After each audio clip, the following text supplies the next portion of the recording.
ঈদের সড়কের খবর জানাতে সাভার থেকে যোগ দিয়েছেন সহকর্মী রুবেল আহমেদ। রুবেল, মহাসড়কে গাড়ির চাপ কি বেড়েই চলেছে কিনা, কোনো ভোগান্তি কি রয়েছে?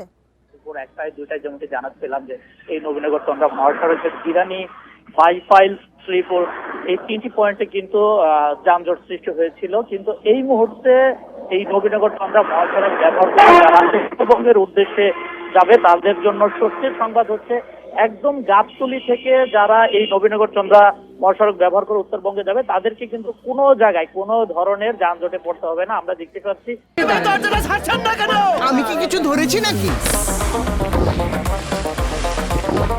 আপুটা আপনাকে চেক আউট করছে, জাস্ট কুল থাকুন। অন্যান্য স্বাভাবিক দিনের তুলনায় এই মুহূর্তে কিন্তু এই নবীনগর চন্দ্রা মহাসড়কে যান চলাচলের সংখ্যা অনেকটাই কমে এসেছে। শুধু যে যানবাহন চলাচলের সংখ্যা কমে এসেছে তা নয়, আমরা কিন্তু বিভিন্ন বাস স্ট্যান্ডেও কিন্তু লক্ষ্য করেছি ঈদে যে ঘরমুখে যে মানুষগুলো রয়েছে তাদের উপস্থিতি কিন্তু কম রয়েছে। এখন এই মহাসড়কগুলো অটো রিকশার দখলে রয়েছে। স্থানীয় যারা রয়েছেন বা ঈদে যারা গ্রামের বাড়ি যাচ্ছে না তাদের যে দৈনন্দিন যে কাজকর্মগুলো রয়েছে সেগুলো জন্য তারা কিন্তু অটো রিকশা দিয়ে কিন্তু এই মহাসড়কটি ব্যবহার করছে।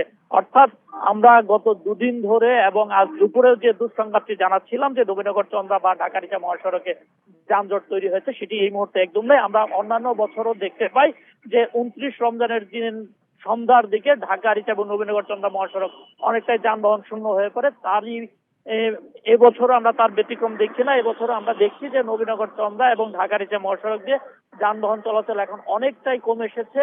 যে যানবাহনগুলো রাজধানী ঢাকা থেকে উত্তরের উদ্দেশ্যে যাওয়ার চেষ্টা করছে তারা অনেকটা নিরবিচ্ছিন্ন ভাবে যেতে পারছে। আমরা যতটুকু খবর পেয়েছি গাজীপুরের চন্দ্রা এলাকাতেও যানবাহনের যে একটি অতিরিক্ত জটলা ছিল সেই গাজীপুরের চন্দ্রাস্তিমুর এলাকাতে এখন যান চলাচল স্বাভাবিক রয়েছে। অর্থাৎ গাজীপুরের চন্দ্রাস্তিমুর এলাকাতেও এই যানবাহনগুলো কোনো ধরনের বাধা বিপত্তি ছাড়াই কিন্তু উত্তরবঙ্গের উদ্দেশ্যে ছেড়ে যেতে পারছে। বুঝতে পেরেছি। মহাসড়কের খবর জানাচ্ছিলেন সহকর্মী রুবেল আহমেদ।